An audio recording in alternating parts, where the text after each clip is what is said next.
What's up, baseball hooligans? What's going on, everybody? This is the Infield Chatter Podcast. My name is Tyler. With me, as always, I'm Eric Henderson. Didn't mean to bury your lead. That's okay. That's okay. That is who you are, and that is who I'm joined with. So it all answers the right question. I don't know if that's an insult or not. So we'll keep it going. It's teamsmanship, baby. Yes. We have a little different of an episode today. Normally, we try to do like a touch base about how the season's going, kind of give our thoughts. But I wanted to dive into someone I think is, I'll say the word important to baseball culture, but Important. I don't know if I consider it that important, but it needs to be talked about, I think. I've seen him in the news more often. We are going to talk about not a player, not a coach, but we're going to talk about Zack Hample. So before I get started, Eric, do you know who Zack Hample is? Just by name alone, do you know who that is? Not even a little bit. You said he's somewhat important, and I have never heard of this person. Okay. So, well, let's get into it. According to his Wikipedia page, he is described as an American baseball collector. That's the first sentence in it. So apparently you can be famous just for collecting baseballs and get a Wikipedia page. Okay. Did he make this himself? Did his grandma make this page for him? No, I don't think so, because as we continue to go, I think he thinks a lot more of himself. So I don't think that he would. I'm a baseball collector. Look at that. Will you look at that? Hold on, I'm going to pause and turn this fan off. I got 2 or 3 of these. So that's his Wikipedia. Now, according to his website, Zach describes himself as a baseball super fan. That's how people know me. Super fan. Okay. I've attended games at 62 different Major League Baseball stadiums and snagged more than 12,000 balls in the stands. Including 62? He's been to 62 different Major League Baseball stadiums. How old is this person? Actually, I don't have that answer, but there's only 32 teams. Well, it's because he's gone to some games that are not just specifically at Major League Baseball stadiums, and he's been to a few that are now closed. So he's 45 years old. Okay, 45. All right, we'll give it to him. So he snagged more than 12,000 balls in the stands, including 12,000, including Mike Trout's first career home run. Okay. Which we'll talk about in a second, and Alex Rodriguez's 30,000th hit, which was a home run. Oh, okay. It was a home run. Yeah, sorry. Okay. On his YouTube, he claims that he's snagged more baseballs in the stands at Major League stadiums than anyone, which bold claim. Who gives a shit? Yeah, it's like it's easy to claim you're the best at something when no one else is actively competing against you. Yeah. I've probably collected the most grains of rice out of everybody I know. His video blogs include how he goes about getting balls and different tricks at each individual baseball stadium and like what he suggests doing. I'm not really my goal here isn't to like dive in and give away all of his secrets and like tell you everything he believes, because like ultimately hit me with a couple of them. I want to know. So his big thing is showing up extremely early to the games. So if you're there early and you're honestly just persistent enough when you're around, and if you're like waving the mitt at like an outfielder while they're playing, like while they're warming up, the odds or chances are at some point they may or may not throw a ball at you to play catch, right? Like he has a ton of videos of him on his website and his YouTube of him like throwing a ball back and forth. Catch with somebody. Yeah, so that's a big thing. His other thing is he made this like dumb contraption that is like a glove pen on a string. So if like a ball is like off to the side where you can't really reach it, he has this thing where he like literally like fishes for it. Again, just one of the few tricks. Like the Sandlot? Almost exactly, yeah. There's a picture of it. You'll have to look up, or I'll post a picture of this here. Where they try to retrieve the ball from the beast? Yeah. Okay. A little backstory. So Zach grew up in New York, where he lives now. He played Division III baseball at Guilford College. Guilford, everybody's heard of that. Everybody, yeah. Go Goals or whatever. Yeah. He caught his first baseball at Shea Stadium in 1990. That was a good year. It Good was year. a good Billy year. Crystal. That was the year of Billy Crystal's prime. I was born, so I appreciate Oh. 1990. Ooh. So let's jump into two real quick. So I mentioned earlier Mike Trout's first career home run. Now they asked for the ball back, obviously, As you and do. what he decided, which he does a lot, is he will give it back, but only if he personally can hand deliver the ball. Now, Okay. as the story goes, at first they were like, listen, we're traveling. Like, we don't have time. We need you to give us the ball. They're about to like get on the bus and keep it moving. We can't do it. So he goes, well, I guess I'm just going to keep the ball then.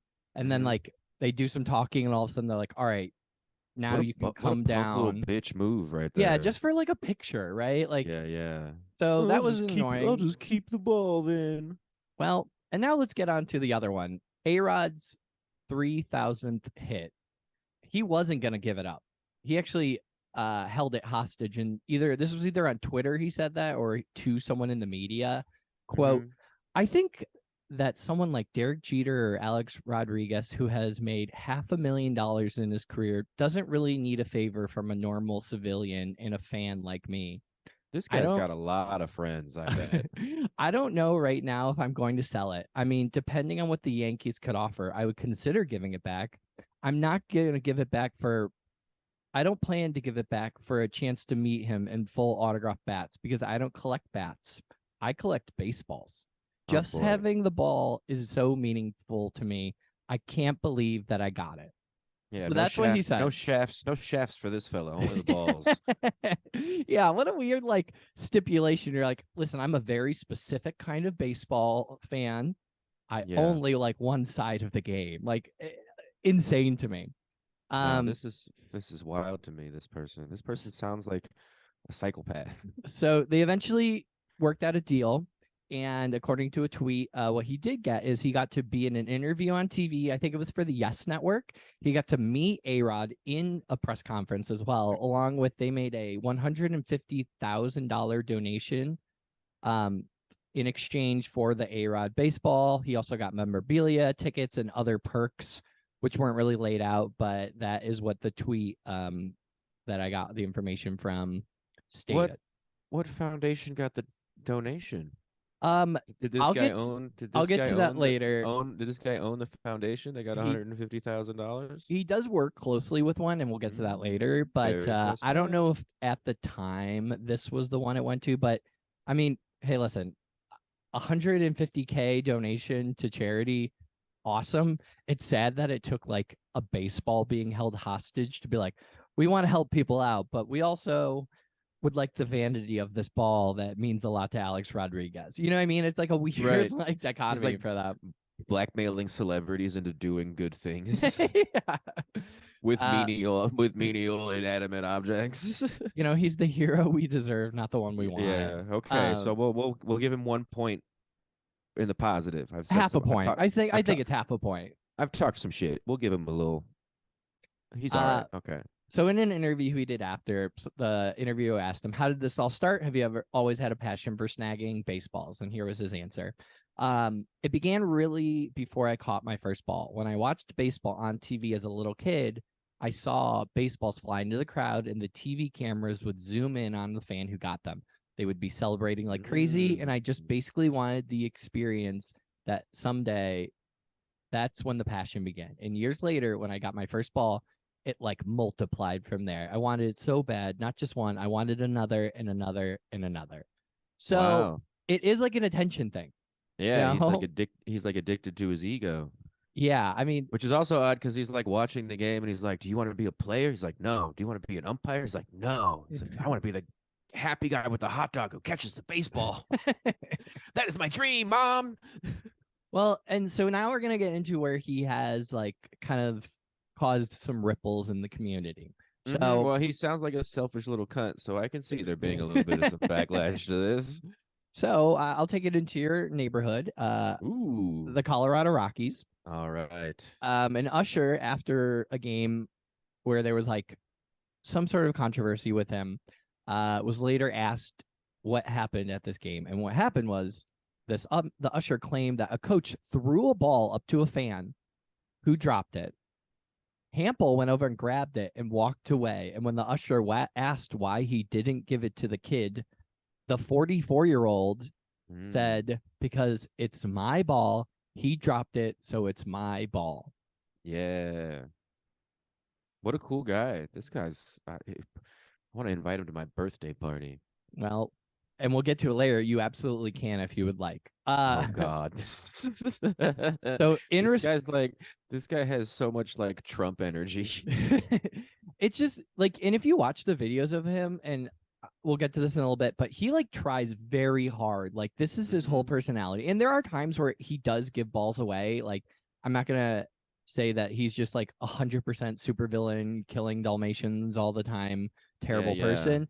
But like the intensity, he's got a suit made out of the leather from the baseballs. It's just weird for someone to be so intensely like playing a game that no one else is playing. That's where I like really get off. Very on valid this. point. Yeah, easy to win when nobody knows what you're. Yeah, knows what you're doing. It's like I go to we'll get to this later. Yeah. So in response to this incident, another local reference for us, in August of 2022, preemptively, the Portland Pickles banned Zack Hample from coming to any games at their stadium. Yes, I love the Pickles. I'm a pro pickle. You know this. This has been mentioned on the pod. Yeah, when I saw that come up, I'm like, boy, yeah, it really all does come together with the Pickles. My boys, yeah, they're the bridge that keeps us all together. Another often mentioned player between us, both on and off the pod, Marcus Stroman, went back and forth with him on Twitter. Also my boy. He's a great guy. And in a series of tweets that went back and forth, and Marcus Stroman responded to someone calling him, "You're not a fan. You're a 44-year-old loser who goes to baseball games to chase home runs. Baseball is supposed to be fun. Tools like you going there for your own agenda and taking home run balls away from children is part of the problem." Marcus Stroman responds, "Facts." In which Zack Hample responds, "Dear Marcus, thanks for the ball you threw me before game 2 for the 2016 ALDS in Arlington," which is such like a shithead move to respond. Yeah. What a specific. Had to check his ball journal. To which Marcus Stroman responded, "It's truly comical how much of a loser you are. Grown-ass man taking balls away from the youth and making videos complaining about security doing their jobs.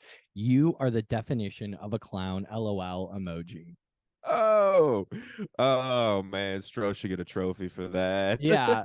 Well, and then he like is in the thread, like responding to people like, "I'll never grow up, and Marcus, once you retire, we should sit down and talk about it." And he's like, "Yeah, probably not." I'm starting to get concerned about this person. He's gone from Trump to Kanye. He needs help. Well, I'm going to tell you this last story that I thought was of note before we kind of get to the closings of him. And this one is the worst of them all. Don't worry. Ooh, I love a good third act. It was either like 20, I forget which year this was, so apologize, but Fort Bragg was having a game being played against the Braves and the Marlins on a Sunday night. I recall this. Okay, and the whole gist of it was that it was supposed to be for the military and military family members. Yeah. Well, can you believe it? Zack Hample ended up at this game. Oh no. He secured tickets by going on Twitter. Stolen valor. Going on Twitter and asking if anybody could help him get tickets to the game. And one step further, promised a ball. No, we haven't gotten there yet. Okay. He also made and updated his Tinder profile to specifically say, quote, "This is totally random / nerdy, but I'm looking for someone with an extra ticket to the Major League Baseball game at Fort Bragg on July 3rd. Who has an active DOD ID and can bring me in as a guest? I will pay you $1,000. There's screenshots of this. Yes. This is wild. I'll post the picture. Yeah. So he was like, "I gotta be there." It's like, this game is not for you, but he was like making it about himself. During the game, he got like 12 balls he bragged about. He said he gave most of them away and was doing some sort of like charity thing for every ball he got during it. But again, did you say he Fort bragged about getting all these balls? Look at you. I'm shooting shots today. After posting about this, the Twitter account for the 82nd Airborne Division tweeted at him, "Delete your account." Ooh. So you're like really causing waves A when a direct threat from the government. the 82nd Airborne Division account tweeted at him, "Delete your account." Man, delete your account. That's worse than anonymous getting at you. So yeah. Whenever he goes to games now, For the record, anonymous, please don't come at me. Sorry, but I had to. like and subscribe though if you're watching. Yeah. Smash that like button. So that was like probably one of the most egregious ones. He claimed like, oh, he had like a friend who was gonna bring his wife to the game, but then she wasn't able to, so the friend brought him instead. Had Whatever. some sort of elaborate backstory of how he ended Right. up at this military only, having never even been into the JROTC. When he goes to games, he doesn't wear like a team hat. He doesn't really. It doesn't really seem like he's a fan of a team. Instead, he'll wear one of those Major League Baseball logo hats, like umpires wear. It's just like I like the Oh Yeah. God. And here we get into kind of our conclusion. So in 2022, a documentary titled Zack Hample versus the World was released. The documentary was produced, directed, and written by Jeff Siegel and was filmed over a period of 8 years. Now, here's where I hate all of this. Oh, you're going to hate this next sentence then. And this is why I don't feel like I have to give him credibility because he's already been given credibility. The documentary was screened at the Baseball Hall of Fame Film Festival in 2019 with Hample and Siegel in the audience. Hample was quoted as saying, "I always dreamt that I'd end up in the Hall of Fame, and in a way, I kind of am." This is wild. So is that it? No, Is there I'm more? not done. Is there more to the Hall? Oh God. That's the end for the Hall of Fame story. Yeah. Oh God. So here's where I will give him. We talked about his charity work. Hample began working with Pitch In for Baseball and Softball, a nonprofit charity that provides baseball and softball equipment to underprivileged children. In 2009, he had raised over $200,000 for the organization as of 2019. It didn't say how many of that was baseballs held hostage, but ransom notes. Right. He raises the money with help from his fans who pledge money for every baseball that he snags at major league stadiums and from Big's Sunflower Seeds who sponsored him during the 2013 season. So it's like when people do like running marathons and they get $5 for every mile they run. Or if you were to be heckling golfers at a hole and people donate for every heckle. Something I'm very familiar with. So this will be a kind of like final tidbit I give you. You asked about if you could bring him to your birthday party. Yes, I would like to invite him to this wonderful, charming person to my birthday party to meet my friends. Could you give me a guess of what you think it would cost to get this man to come to a baseball game with you? The world's most famous baseball superfan who exploits Alex Rodriguez for $150,000. I'm going to go ahead and say that it costs $35,000 for him to show up at my birthday party. Okay, you way overshot it, and potentially. So the cost of, according to his website, the cost of going to a game with him flat rate is $1,500 plus expenses. Okay, so he's shooting low because he's got to. I mean, $1,500 to sit with someone at a game, I still think it's a lot. I got a question for you. Yeah. If you were to pay $1,500 to sit at a baseball game next to anybody, who would you pick? Ooh, that's a great question. I thought so. Honestly, I probably would want to sit next. Honestly, Bartolo Colon. I feel like he would just be a good you stole my time answer. sitting next to him, like hanging out, goofing and kicking it. Like he would be awesome to sit next to. I would also say Ken Griffey Jr. just because I want to sit next to and wear my hat backwards with the kids. So those would be my two for the picture opportunity. How about you? Who would you for $1,500 want to sit next to? For $1,500, I'm gonna go outside of the baseball realm and say Mike Tyson. Okay. $1,500. I'd pay $1,500 to go to a baseball game with Mike Tyson. That'd be a pretty fun bar story afterwards. Yeah, definitely. Yeah, and we would probably get in a fight. So with his tiger. I just watched that movie like the other day. He owns a tiger. I don't know a lot about Mike, but he's got a tiger.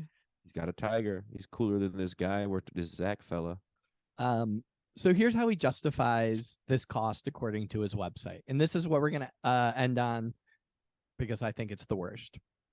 I'm an expert. The big finale. Because you can invite, it's a flat rate. So even if it's like for a group of people for him to watch the game with, it's a flat rate. Just to show up. Yeah. Was he doing this before Cameo came around? Yes. And he started a Cameo as well. I figure. I already knew that. I already knew that. So here's what he says why the cost is as such. I'm an expert, remember? Ooh. And I'm pretty much the most fun person ever. But hey, if you still think I'm crazy, try hiring a plumber for 6 hours, or a wedding photographer, or a personal trainer, or a tutor, or a psychologist, or a lawyer. See how much that costs. Go get a 6-hour massage and email me a copy of the receipt. So that is like how he just on his website. Verbatim from that's his pitch. Copy and paste, yes. Good God. I mean, it's one thing to be like, it's a lot. You're spending a while with me because we go before the game. Sometimes games go longer. Not with the pitch clock now. Not anymore. He got to get that discount going for these games. I know. Yeah, you got prorated now with the pitch clock. What's it cost for an hour and 45 minutes of your dipshit time? But just to compare yourself to like a lawyer or a massage therapist or a plumber. He said he's an expert. He's got the 10,000 hours in ball retrieval. He's got the Sandlot contraption. You know, I mean, what more could you want? Probably got like a bone. He's probably got like a extra bone in his elbow that makes him better at grabbing stuff. Well, so here's the big thing: is there's a lot of different instances that I didn't like cover individually of ushers and different people telling him like you need to stay in the section or the seats that you purchase. Like a big thing for him is he'll just go around the stadium and try to like figure out where he should or shouldn't be for certain players to get a ball. Yeah. And I guess my question to you is like, when you go to a game, I mean, I don't ever feel like the purpose of it is I need to like walk away with a souvenir. I'm going to like enjoy the experience. Right. So I think just like muddying up and it almost like dirties to me the whole intention of being able to like sit, enjoy, watch it. The like randomness of a foul ball or a home run coming to you is I think what adds to like the allure and like excitement of going to the game. Yeah, there's very few things in my life that make me as excited as seeing the ball go through the air and coming near me. Yeah, you see that arc and you're like, where is it gonna am I about to hit it? Is it coming? It's my day. Yeah. It's my day. And it's not.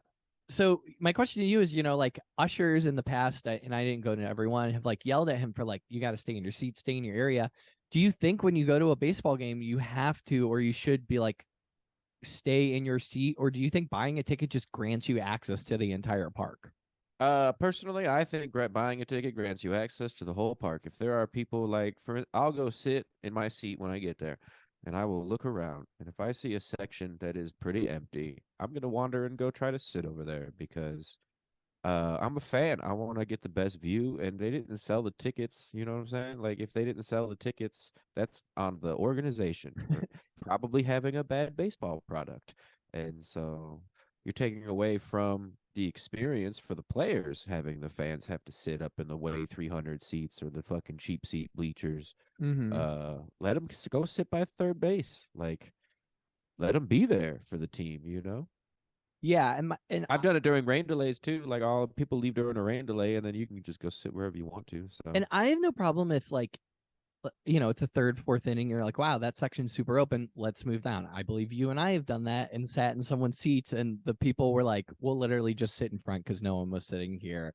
That was that with you with like that kid was like, Grandpa, they're sitting in our seats, and he like, these are open. It's fine. Like, was that with you that happened? I do recall that. Yeah, I've gone to games where I've made it a point to never go to the same seat twice. If I get up and go get a hot dog or something, I'll go sit somewhere else. Yeah, and that's fun. But for me, the difference with like him is he's like going down to like the side by the dugout to like intentionally like be in view. He wears like t-shirts. Right. They'll be like, throw it here and stuff like that. Me. Like there was one time when you left me at a game at Wrigley Field in the late innings, and I went and sat behind home plate until they kicked me out because the usher. That's a situation where it's like, the usher gets to know the people sitting right there behind home plate, and so she clearly knew that I was not the people that were sitting there the whole time, and I got kicked out of that seat. But for like an inning, I got to sit right behind home plate at Wrigley Field. They're like, one of these people does not belong. Right. I looked it, I looked too happy to be there, you know what I'm saying? and and I think also like again, if a ball's up and you're sitting in like the bleachers and home run is coming, I think there is something to like, hey, we're all just trying to like get our hand on it, whoever can catch it or like it comes Yeah. to like cool, that's awesome. I think if there's like is another level that's separate to like friendly trying to get a catch to this is my ball because this is what I do. And it just feels like the added like Yeah. intention is really for me what feels wrong about this.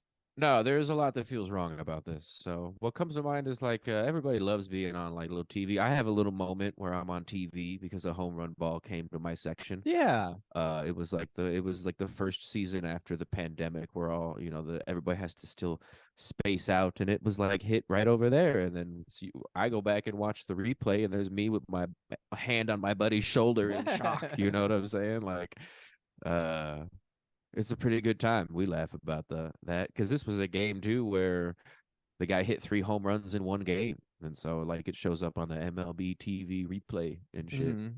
And I'm like, yeah, that's me. That's me. Yeah. So like a blurry little gray jacket is me.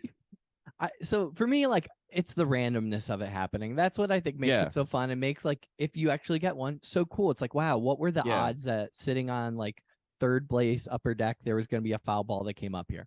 Yeah, I so don't know, have but that's what's so cool. yeah, so to relate to this story, I have 2 items that I've received as an adult uh in souvenir version. I have a ball. I have a ball that was a foul ball that was hit to I had seats immediately behind the first base dugout. My friend's family has really great season tickets. They're Nice. OG season ticket holders, so they get grandfathered into selection.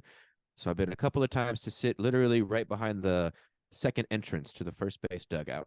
And one time, because the ushers are cool. They're trying to hook up the kids, you know what I'm saying? Like, so the kids come down, they give all the things. But there was one time where it was a foul ball hit to the third base coach, Eric Young, who's my boy. And he threw it right at me because I was just sitting there, right? He had to get some ball, games in play. He had to get rid of it. I'm just sitting there. I got my glove clapping, and he just fucking tossed it to me. I got a ball thrown to me from a childhood hero of mine. He was the second baseman for the Rockies when they started. So I have that, and then so I kept that because it was thrown to me. You know what I'm saying? Like it didn't seem like a situation where it seemed necessary to give it to a child. There were no children directly around me. There's a foul ball off the bat. Game's playing. We got to keep it moving. Blam! Mhm. I got a foul ball that I kept. And then another time I was sitting in these same seats. And Nolan Arenado, future Hall of Famer, was running into the dugout to the steps, and he threw both of his batting gloves on the dugout. Nobody around, but like that's just us. There weren't like a crowd of kids or anything right there. So I reached down and I snatched both of them. I'm holding That's the tight. future Hall of Famer Nolan Arenado's batting gloves, both of them. Nice. And a little kid comes running down and he's like, "Oh, I want one." And I'm like, "Here you go, little kid, you can have one. Like, it's your lucky fucking day." And he looks at me real sad. And he's like, "I want both of them." And I was like, "Here you go, kid. It's your lucky fucking day." I gave this little kid both of Nolan Arenado's batting gloves. That's awesome. So, wow, you're a real hero. This makes me better than this Zach fella. It really does. And so I also credit this moment to the baseball gods repaying me because I got to witness and call early Nolan Arenado's walk-off home run cycle on Father's Day. And so I was at the game on Father's Day. When he hit his double, I turned to my buddies and I said, "If he hits the cycle, you owe me $20." And sure enough, walk-off home run for the cycle. I'm surprised you didn't bet him in hot dogs and you bet him in money. That's so uncharacteristic of you. This was before I got into my crippling hot dog addiction gambling. I'll put a hot dog on anything. Yeah. Well, this was our story about Zack Hample. I mean, take away what you want. I'm sure there's things I'm missing about him, but this felt like the best like bullet point outline of him. Again, he's done some good things, but ultimately I think his intentions are like not pure. Yeah, it's he just doesn't annoying. have. It's annoying. Yeah, he doesn't have the right state of mind. Like I don't want this guy to come to my birthday. If you're listening, Zach, don't come. Secretly, I also want to like I wish I had the like time and patience to be the person to like try to compete with this guy, to be like, Oh, there you I go. will be the next most Yeah, famous, yeah. most baseballs caught at a baseball game. You like give away guy, but 100. You give away 100% of them every time. no, I'm keeping them all. In fact, I'm gonna fake kids out and be like, "You want this? Haha, psych." I mean, So I'm turn willing to real bet. heel with it. I'm willing to bet that this man does not have a family or people that love him, i.e., children that are going to someday inherit just buckets full of baseballs and have it be their problem. You know what I'm Yeah, saying? I don't think so, but I don't remember looking it up because I don't care Yeah. that much. So I mean, I guess at that point, his kids could sell it, but I'm willing to bet that this man has no I family. yeah, I don't think so either. What a sad person. Yeah. So, well, that was our episode. A little special, little different out of the norm. That was good. Hopefully, I, we'll I, do a few more of these as we keep going. yeah, I really like you sharing this with me. I still kind of wish I knew none of this. Well, here we are. So, hey, thanks for listening. If you're, hey, like, subscribe, do all the things. Okay. Like that smash button. All right. Well, thanks so much, everybody. See you next time.